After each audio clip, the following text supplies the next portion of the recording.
mais voilà, on est assez nombreux, donc on va pouvoir démarrer. Merci à tous. Donc nous, c'est le Greta CFA Rhône. On est un organisme de formation qui existe depuis 2018 sur le territoire. On propose de la formation continue pour adultes, donc pour pouvoir se reconvertir ou bien pour pouvoir compléter ses compétences en entreprise ou un demandeur d'emploi qui aurait besoin de compléter ses compétences. Et on propose également de la formation en apprentissage pour les jeunes de 16 à 29 ans, ce qui leur permet d'étudier, d'être rapidement opérationnels et de percevoir un salaire en même temps. Voilà. Donc l'objet de notre petite conférence, c'est de présenter 3 témoignages de jeunes ou d'adultes qui sont passés justement par le Greta, notamment en apprentissage, et qui vont vous expliquer, vont faire un retour d'expérience et vous expliquer d'où ils viennent, pourquoi ils étaient venus se former chez nous, qu'est-ce qu'ils en ont retiré comme bénéfice. Voilà, un retour d'expérience. Et vous pourrez à l'issue leur poser des questions, bien évidemment. Voilà, donc je les appelle tous les 3. Donc nous avons Camille, qui a fait un BP esthétique chez nous. Elle va vous expliquer son parcours. Victor, donc, qui est actuellement en bac pro Mélec, également au Greta, au lycée Louis Armand. Et nous avons également Julien, voilà, notre grand adulte, qui lui, donc, après une carrière en pharmacie, s'est formé pour être électricien. Voilà, donc ils vont chacun se présenter. Je vais passer le micro. Je les ai présentés dans les grandes lignes, mais voilà. L'idée, c'est qu'on sache d'où ils viennent et ce qu'ils font et ce qu'ils voudront faire par la suite. Voilà. Donc, bonjour à tous, merci d'être présents. Effectivement, moi j'étais cadre dans l'industrie pharmaceutique, j'ai décidé de changer de vie par passion pour les travaux, le bricolage, et je me suis orienté vers l'électricité. Et quand on est adulte, pour se reconvertir, c'est vrai que il y a pas mal d'options, mais finalement, qualitativement, il y en a quand même assez peu, parce que j'ai envisagé des options de formation à distance, telles que l'atelier des chefs, mais comment on se forme en pratique, on se présente comme candidat libre. Et si par contre, on va avoir la possibilité de se reconvertir en étant accompagné dans une structure, avec la possibilité de faire des travaux pratiques. Et j'ai été également accompagné par une structure dans le cadre de ma reconversion, et donc on s'est orienté vers le Greta, CFA Rhône, et donc je suis, en vivant dans l'Ouest lyonnais, venu sur Villefranche-sur-Saône pour me former à l'électricité à Louis Armand et obtenir mon CAP que j'ai eu au mois de juillet dernier. Donc Julien, c'était un CAP que vous avez intégré et vous vous êtes formé en 1 an. Oui, je me suis formé en 1 an parce qu'effectivement on a la possibilité, j'ai un diplôme de Bac plus 6, donc ça me permettait justement d'être exempté des matières générales de formation et donc de pouvoir faire la formation qui est pour les jeunes en 2 ans, de le faire en 1 an. Donc on imagine qu'après plusieurs années de grandes études en pharmacie, 1 an CAP ELEC, c'est du condensé, c'est du pratico-pratique. Ouais, c'est ce que vous recherchez? Oui, ça passe vite. On est sur un format qui est... Alors, on peut trouver des formats encore plus condensés, mais là, ça dépend de comment on voit les choses en termes d'apprentissage. Moi, l'idée, c'était que ça me laisse le temps de faire ma reconversion, que ça me permette aussi de préparer mon projet professionnel, puisque j'ai créé ma société au mois de juillet. Ça me permettait aussi d'évaluer un petit peu les spectres d'activité, parce que Victor, par exemple, fait actuellement, c'est un exemple de l'alarme. Moi, je fais de l'industrie du tertiaire, d'autres font du résidentiel, et ça m'a permis au cours des différents stages de voir ces différents niveaux d'activité qu'on peut avoir en électricité, et ça m'a permis de façonner mon projet. Et puis en parallèle, je faisais une grosse rénovation sur le secteur. Donc voilà, je pouvais jouer sur la formation et également sur le côté personnel et la structuration de ma cellule familiale, parce qu'on avait quitté le nord de la France, Lille, parce que le nord c'est pas Mâcon pour moi, c'est Lille, et pour arriver sur Lyon. Donc Julien, voilà, vous, il y avait une certaine expérience de la vie professionnelle. Ouais. Donc on sentait que le projet était très construit, très réfléchi. Victor, lui, bon ben voilà, jeune étudiant, va nous expliquer lui pourquoi il est venu vers l'apprentissage et puis pourquoi le Greta aussi. Victor, si tu peux nous expliquer un petit peu ce que tu avais fait avant d'entrer au Greta. Et bah moi avant d'entrer au Greta, du coup j'étais en 3e, j'ai passé mon brevet et je connaissais pas du tout. J'ai entendu parler par une amie qui travaillait à l'intérieur. Est-ce que tout le monde entend? Peut-être parler un tout petit peu plus fort parce que... Ça va, c'est bon? Donc j'ai entendu parler du Greta par cette amie. Et donc l'électricité au départ je connaissais pas du tout, je savais pas dans quoi m'orienter. Je suis allé dedans un peu par hasard et chance pour moi que le Greta ça s'est bien aménagé, l'électricité m'a plu. La formation en alternance et l'école, le travail, ça m'a plu aussi. Donc j'ai fait 2 ans de CAP dans l'électricité et j'ai continué à la suite sur 2 ans de bac pro, toujours dans l'électricité. Et qu'est-ce qui t'a mené vers l'électricité, justement, ce métier-là, cette formation-là? Bah, c'est un peu le hasard. Parce que de base, j'avais ça, si j'avais travaillé avec un ami qui travaillait à l'intérieur, mais l'électricité en général, c'était pas quelque chose que je connaissais énormément. Donc je me suis orienté à l'intérieur dans un métier qui me plaisait, mais que je connaissais pas énormément. Très bien. Tu voulais rajouter quelque chose? Je voulais juste compléter parce qu'effectivement, comme je vous le disais précédemment, on a la possibilité d'avoir des formations condensées. Là, j'en ai fait une par exemple il n'y a pas très longtemps pour me former au photovoltaïque où c'est des sessions qui sont courtes. On peut se former en électricien finalement en 4 mois. Quand on voit certaines formations, je ne sais plus les noms, mais c'est des organismes qui sont connus. Mais le problème que j'y vois, moi, si vous voulez, c'est le côté la maîtrise pratique. C'est quand on arrive sur les chantiers. Là, moi, par exemple, même si j'étais déjà je veux dire diplômé de niveau supérieur, pour autant j'ai eu des stages obligatoires à faire, ce qui m'a permis de voir différentes structures d'entreprise, et ça c'est un point que j'ai pas évoqué, mais c'est qu'effectivement ça permet aussi de vraiment parfaire son savoir sur le terrain, et au moins quand on arrive sur des chantiers, même si quand on vient juste d'être diplômé on a quand même assez peur parce qu'on se dit oula si je fais une connerie je peux faire sauter un site, la soir j'interviens sur un carrefour, si je mets toute la grande surface dans le noir ça va pas le faire, mais au moins on prend en assurance justement grâce à ces stages. On va passer la parole à Camille, donc, qui elle vient d'un tout autre univers, donc l'esthétique. Effectivement, au Greta, nous avons des formations au CAP et au BP esthétique. Donc Camille a fait les deux formations. Ouais. Alors Camille, tu venais de quel collège? Qu'est-ce que tu avais en tête? J'étais sur Châtillon d'Azergues au collège. J'ai commencé à faire une première année de bac pro dans une autre école et ça m'a pas plu. Donc il y a une camarade de classe du collège qui m'a conseillé le Greta à Claude Bernard. Je me suis renseignée et la formule apprentissage ça me convenait mieux parce qu'on apprend plus vite et on est payé, ça responsabilise vachement et finalement ça m'a plu. Et du coup aujourd'hui j'ai créé mon entreprise, je fais du à domicile en esthétique et du maquillage artistique. Et alors, donc, comme on le dit souvent, l'apprentissage permet d'être très vite opérationnel sur le plan des compétences, mais il y a aussi une autre facette qui est très recherchée par les entreprises, c'est ce fameux savoir-être, savoir se présenter. On a une maturité en principe quand on est passé par l'apprentissage, parce qu'on apprend très vite les coutumes de l'entreprise, la ponctualité, savoir se présenter. Qu'est-ce que vous pouvez nous en dire? Ouais, non, c'est sûr quand même que ça fait un changement entre le statut d'école, on est toute l'année à l'école, et quand on est une entreprise avec des personnes du coup qui sont plus grandes, plus matures, on a affaire aux clients, donc il faut être sérieux, il faut arriver à l'heure en entreprise, qu'on a déjà à faire à l'école, mais c'est vraiment plus régulier parce qu'à la fin du mois on est payé, il faut qu'on sache pourquoi on est payé, il faut qu'on soit respectueux, donc c'est vrai que ça apprend d'autres valeurs, on va dire, que d'être toujours à l'école. Non mais moi ça m'a fait un choc parce que je vais fêter dans quelques jours mes 38 ans. Donc c'est sûr que quand je me suis retrouvé avec des petits jeunes de 16 ans ou 15 ans, peut-être même non, plus jeunes 15 ans si en première année, jusqu'à 18-19 ans, il y a quand même un petit choc des générations parce que quand on est dans un box on dit hey frère, est-ce que tu veux me passer le tournevis? J'ai dit pardon, je comprends pas trop. Donc voilà, je demande pas ce qu'on m'appelle monsieur mais juste Julien parce que c'est mon prénom. Donc voilà, mais je pense qu'effectivement ça apporte aussi une maturité aux jeunes. Ça c'est aussi une chance. Et c'est vrai qu'après, on se rend compte, alors maintenant je vais prendre l'autre casquette plutôt côté maintenant patron, c'est aussi le côté recruter des apprentis, parce que c'est quand même, alors on a la chance pour l'apprenti, comme pour nous, d'avoir une période d'essai justement pour se rencontrer et voir comment ça peut se passer. Mais finalement aujourd'hui, le plus gros problème qu'on y voit, c'est pas tellement la technicité, c'est l'envie de choisir la bonne filière et le bon métier.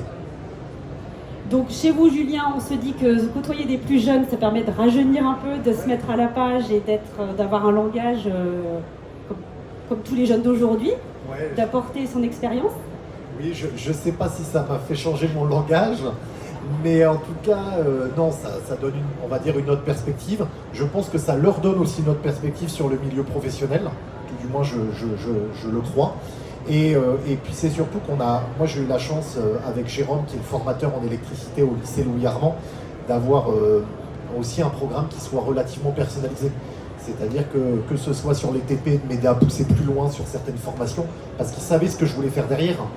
Et c'est vrai que je ne l'ai pas dit parce que le Greta CFA fait aussi des formations pour adultes. Moi finalement j'ai pas fait ce choix-là pour adultes purs en formation continue, voilà, dans les termes, mais en condensé, je pense 3 ou 4 mois, c'est ça, les formations pour adultes, c'est court. Voilà, pour l'électricité. Et là, finalement, moi, j'ai eu la chance avec Jérôme aussi d'avoir vraiment un accompagnement où quand j'étais sur les cours de première année, et ben, il me mettait dans le box pour faire des travaux pratiques. Voilà, il y avait vraiment cet accompagnement parce que j'oscillais avec des premières années et de deuxième année en fonction des semaines. Et donc, ça me permettait aussi vraiment d'avoir un accompagnement et d'avoir un formateur qui lui-même s'était reconverti. Et donc, c'était une vraie chance. Et au niveau des plus jeunes, donc Camille et Victor, eux, le fait d'être en immersion en entreprise, est-ce que ça n'a pas été trop intimidant au départ? Alors Camille, je pense, parce que là on touche, voilà, dans le milieu de l'esthétique, il y a quand même un rapport au corps. Comment est-ce que le fait de passer d'un monde de jeunes à un monde d'adultes avec cette proximité-là était difficile à vivre? Au début, on sent qu'il y a un gros écart entre la petite mamie qui vient nous raconter ses problèmes de grand-mère et nous, nos problèmes d'ado, quoi. Mais au fur et à mesure, on se met à développer une maturité et on se met à voir l'écart avec les personnes de notre âge qui vivent leur vie d'ado classique. Mais du coup, oui, on prend vraiment maturité et c'est plus facile après en entreprise, quoi. Et dès la première année de CAP, vous avez senti que ça y est, vous commenciez à rentrer dans ce monde adulte ou il a fallu attendre peut-être de passer au BP? En vrai, en 4-5 mois, on est déjà en immersion. Vraiment. Et Victor, donc là c'est pas la proximité, mais c'est les chantiers, la responsabilité aussi d'un chantier. Comment est-ce que tu as vécu cette... C'est ça, au départ, pas facile parce qu'il faut gérer le chantier. C'est pas vraiment le gérer, mais il faut se responsabiliser, savoir qu'est-ce qu'on fait, pouvoir leur l'expliquer, comprendre. Donc au départ, c'est des responsabilités qu'on nous donne.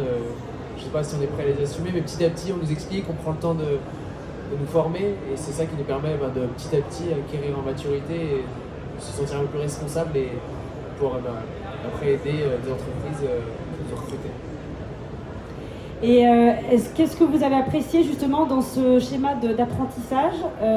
Est-ce que c'est pas trop fatigant d'être à la fois en cours et les semaines suivantes en entreprise, des devoirs le soir en termes de rythme?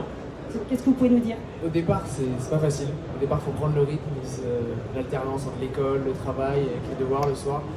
Quand on est à l'école, mais petit à petit on prend ce rythme et c'est assez positif parce que quand on est à l'école on est content d'y être, quand on est au travail ça change, ça nous fait le mix entre les deux et petit à petit on prend plaisir à aller faire les deux et c'est un mix qui se complète bien entre les deux. Et Julien, à l'inverse, le fait d'être dans l'activité permanente et d'avoir quand même des cours aussi à nouveau là, qu'est-ce que ça fait quand on a presque 40 ans et... Oui, non mais ça se passe plutôt pas mal parce que le rythme est quand même, moi il s'est énormément allégé, voilà. Parce que je faisais des semaines de 55-60 heures et là ça m'a permis d'avoir un apprentissage justement et une formation qui se fasse progressivement. Et puis moi on va dire j'ai moins de problématiques de jeux vidéo le soir puisque je m'occupe de coucher mes enfants et donc voilà et c'est sûr que voilà le rythme se trouve plutôt pas mal. Et je pense que c'est des fois un peu la difficulté, c'est justement de réussir à garder un rythme et de se motiver pour... quand on est en stage, c'est très simple, parce que moi ça me redonne un cadre. On me donne des responsabilités, on me donne une mission, les choses sont claires. C'est plus comment on gère, on va dire, les semaines. Voilà, on a formation lundi, mardi, mercredi, puis le jeudi, vendredi, finalement, moi j'ai la chance d'avoir un plateau à la maison pour continuer à me former. Mais quand on n'a pas cette chance-là ou quand on n'a pas un chantier à disposition, c'est plus aussi être capable de gérer ces temps morts-là. Mais c'est pas très compliqué. Moi, j'ai du mal avec l'inactivité, mais c'est un autre problème. Et dans chacune de vos promotions respectives, est-ce que vous vous rappelez combien vous étiez d'élèves par promotion? Alors Victor, il est toujours là actuellement en cours. Vous êtes combien dans la classe de Bac Pro Mélec? Si je me trompe pas, on est un peu moins d'une dizaine. Donc c'est quand même assez sympa parce que du coup... Non? Un peu moins, ouais. 11. Ah bah 11. Oui, il y a eu des nouveaux. C'est vrai. On est 11 et du coup c'est sympa parce que le prof, le formateur qui est avec nous, ça reste assez individuel quand même, il prend le temps d'expliquer à chacun. Donc ça c'est quelque chose qui est sympa dans cette formation. C'est presque du cours particulier ou du... Quasiment, ouais c'est bien ça.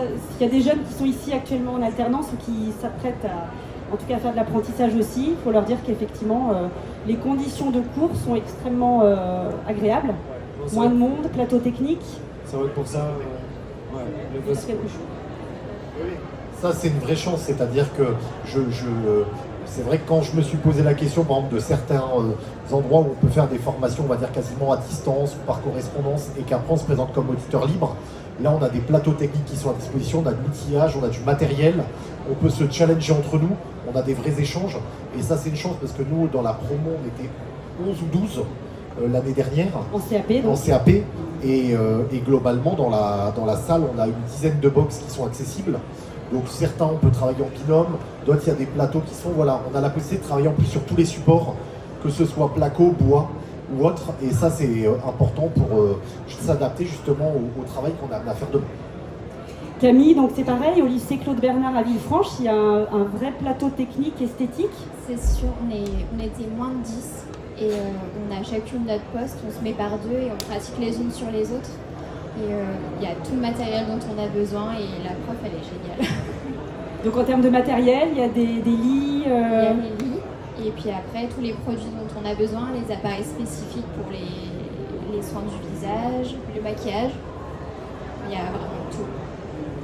L'année dernière, on a fait venir quelques élèves de BP également sur un salon de l'apprentissage qui sont arrivés avec une grande palette de maquillage et qui maquillaient donc des visiteurs du salon, qui ont défilé aussi pour montrer ce qu'elles savaient faire. Ça, c'est aussi important dans l'apprentissage. On peut aussi être amené à être sollicité pour vendre un peu sa formation, alors comme dans toutes les écoles en général, mais il y a cette notion de, comme vous l'avez dit, on apprend très vite à être un professionnel. Donc on a les codes. Vous aviez eu déjà à vendre un peu l'école, à expliquer ce que c'est que l'apprentissage, ou c'est une première là aujourd'hui? Là, c'est la première fois pour moi. Oui, vous défendez plutôt bien. Pour revenir juste sur l'apprentissage, parce qu'il y a des jeunes ici qui peuvent être intéressés, est-ce que vous pouvez nous dire dans les grandes lignes les aides qui existent pour les apprentis? Il y a des aides pour le logement, des aides pour la mobilité, ça peut être intéressant, je pense, d'en parler. Il y a une aide au permis en fonction de votre région. Qu'est-ce qu'il y a d'autre?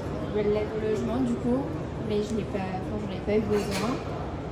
Là, j'ai eu besoin de que l'aide au permis, donc après, je connais pas forcément les autres, mais je sais qu'il y a beaucoup d'aides, et je crois même qu'on a eu un petit moment pendant notre formation où on nous explique toutes les aides auxquelles on a le droit, si je dis pas de bêtises. On pourra faire intervenir une personne qui travaille au Greta qui pourra expliquer un peu plus. Victor, tu avais des choses à rajouter là-dessus? Julien, au niveau du public adulte, reconversion? Au niveau du public adulte, là, on est sur des... moi, je dirais que... Moi, c'est particulier parce que ma formation a été financée par mon ancien employeur, hein, donc j'ai pas réellement de sujet là-dessus. Par contre, ce qui est aussi une chance, c'est qu'on a quand même un matériel de qualité et qui est renouvelé. Ça, c'est aussi important parce que c'est une chance. Et nous, après, si par contre, côté employeur, on veut recruter des apprentis, on a aussi des aides. On a une aide au recrutement des apprentis. Et donc, c'est plutôt un pari, parce que je trouve que c'est un pari qui est sympa. À partir du moment où on tombe sur un jeune qui a l'envie d'avancer et l'envie de progresser, on a quand même des conditions financières pour lui comme pour nous qui sont intéressantes et qui permet d'avoir un beau partenariat où lui au départ, il nous coûte parce qu'il ne sait pas, et puis après quand il progresse, le jeu en vaut la chandelle, et c'est là le beau partenariat qu'on peut trouver dans l'apprentissage. Au niveau de l'avenir, chacun, là, qu'est-ce que vous avez en tête? On va commencer par Victor. Et dans l'entreprise dans laquelle je suis, c'est une entreprise qui est en croissance. Donc, cette entreprise en croissance, elle souhaite par la suite me garder. Donc, est-ce que je reste dans cette entreprise? Je verrai ce que me propose comme contrat. J'aimerais rester dans cette entreprise. Je pense qu'elle aussi voudra, mais sinon, je me mettrai à mon compte. La formation m'aura permis de le faire. Donc, je verrai par la suite ce qui s'offre à moi. Et continuer à développer mon entreprise et surtout développer tout l'aspect maquillage davantage. Voilà, ce sera déjà bien. Et moi de mon côté, donc j'ai créé mon entreprise au mois de juillet. Je rachète un fonds de commerce d'un artisan à la fin du mois. En parallèle, je me suis formé au photovoltaïque. Je continue à me former en photovoltaïque. Donc l'idée, c'est au sein de nos clients de développer l'activité qu'on peut proposer à ces clients-là. On fait de la borne auto, on fait du panneau, demain on fera de la clim, voilà, il y a pas mal de possibilités. S'il y a des personnes ici qui peuvent avoir des freins sur l'apprentissage, ça peut leur poser des questions, qu'est-ce que vous diriez aujourd'hui à ces jeunes pour les encourager à faire de l'apprentissage et puis pourquoi pas à venir au Greta?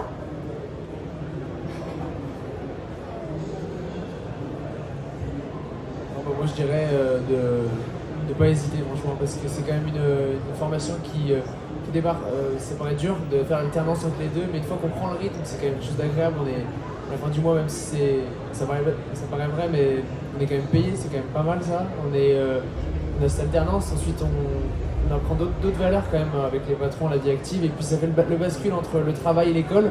Ça mixe, et puis après on attaque sur du travail à temps plein, donc c'est quand même quelque chose qui est intéressant sur cette formation.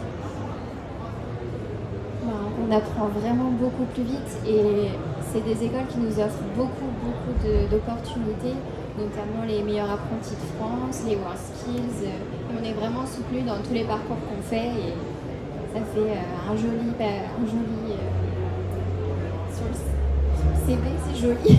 Oui, Camille, vous avez remporté une médaille d'or justement, meilleurs apprentis de France, et ça c'est une belle reconnaissance dans le métier et un plus sur le CV, c'est ce que vous vouliez dire?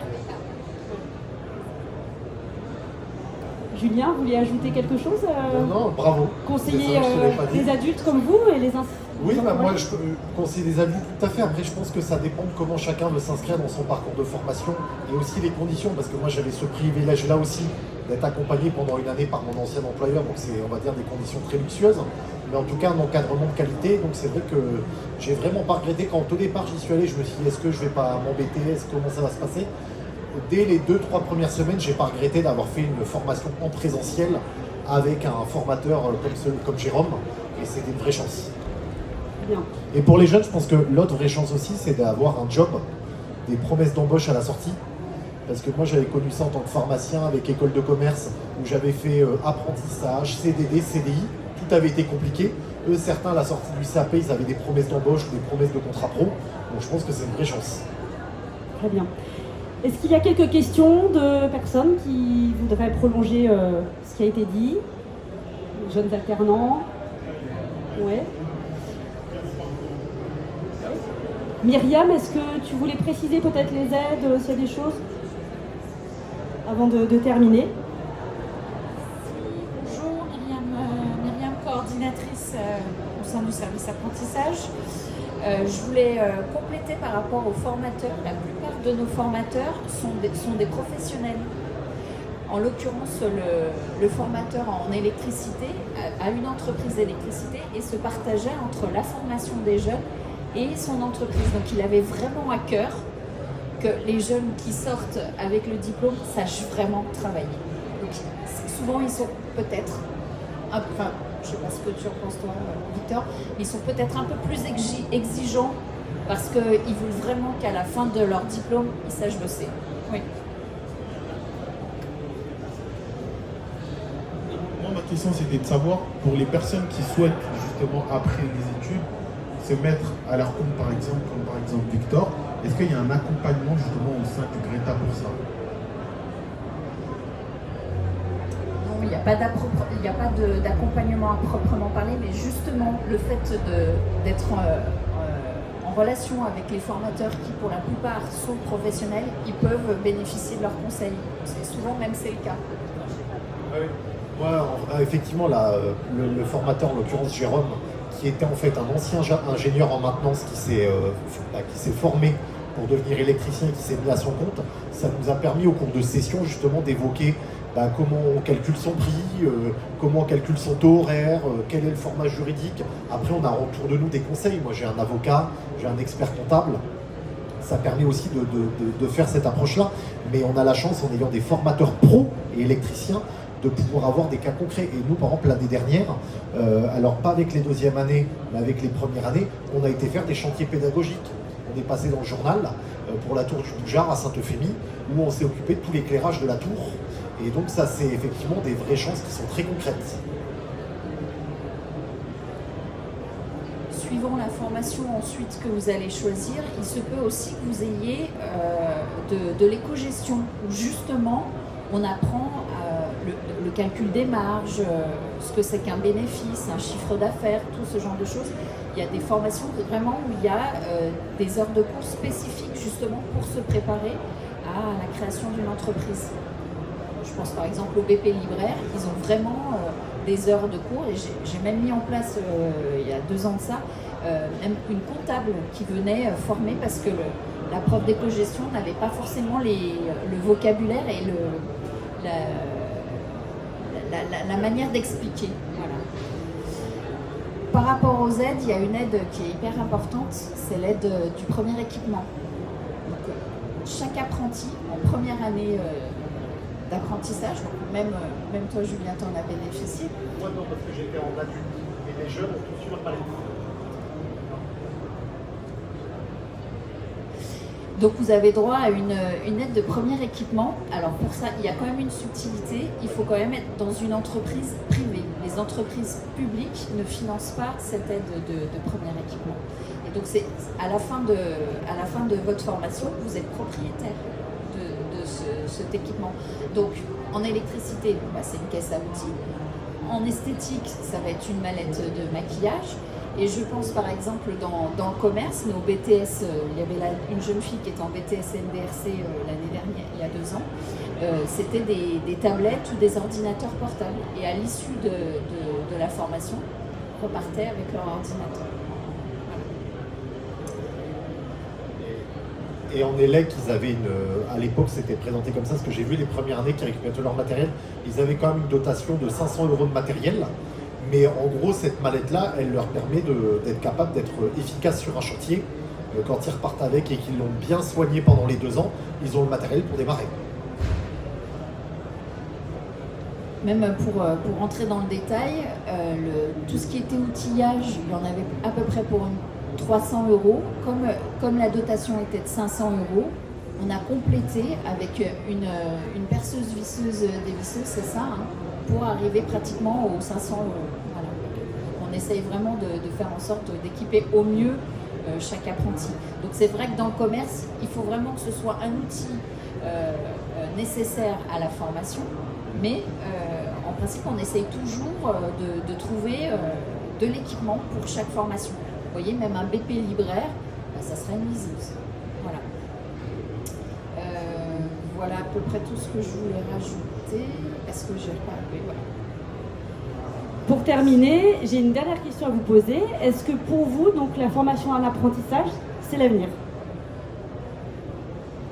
Je pense que pour certains métiers, c'est, je ne vais pas dire un passage obligé, mais c'est un passage qui est extrêmement riche. Puisque moi, effectivement, j'avais eu l'occasion de faire d'autres masters 2 en apprentissage.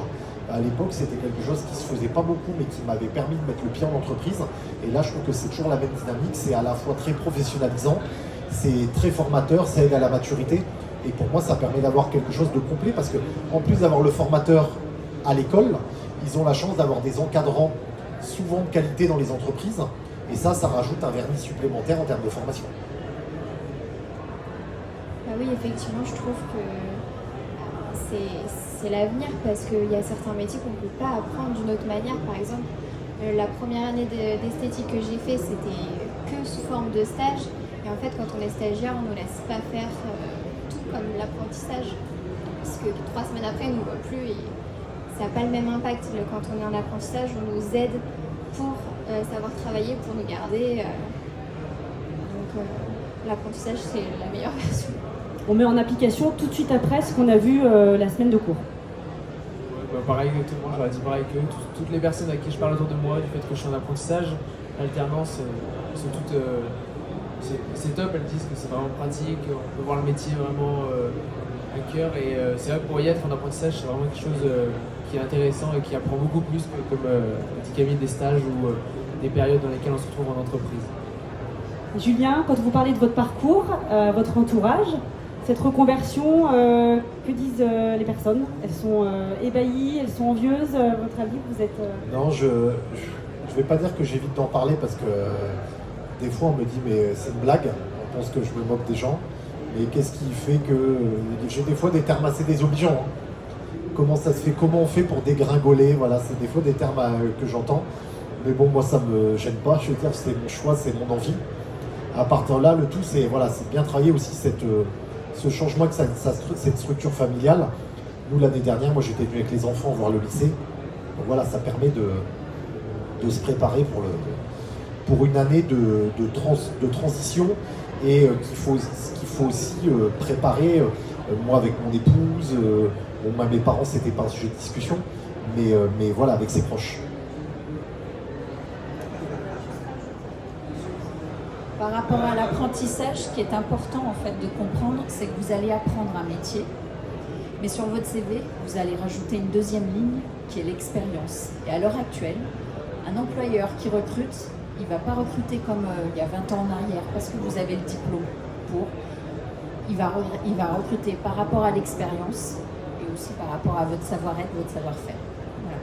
Donc ça, c'est hyper important. Là, vous allez être formé et comme l'a dit Victor, non seulement vous êtes formé, mais en plus on vous paye. Ça. Cool. Est-ce qu'il y a d'autres questions pour terminer cet atelier? C'est bon? Écoutez, merci à chacun pour ce témoignage sur le retour d'expérience. Et puis on est à votre disposition sur le stand 115 si vous souhaitez prolonger les discussions et on vous informera sur toutes les filières proposées au Greta. Merci à tous, bonne fin de journée.